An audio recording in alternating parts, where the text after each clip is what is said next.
Busbars has been concentrated more in the beginning in the battery pack, where the packaging constraints are very, very complicated. Space is one of the problems, so Busbars has around 70% less height than a normal cable. Plus, additionally, Busbars provides 15% more power, so that's why it was a very convenient solution.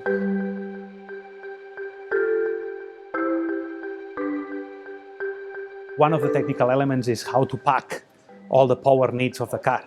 And Busbars are providing us a technical solution compared to standard cables that we have used many, many years in the industry. Also, the thermal dissipation of a busbar is better than a cable. So these two big features are helping us the electrification going further. We have challenges to overcome. So the termination of the busbars, you need connectors. The routing of the busbar, you need clips, you need channels to make it happen.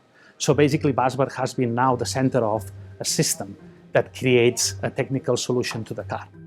What is important also for the Busbar that activates automation. Automation is linked to quality, to reliability.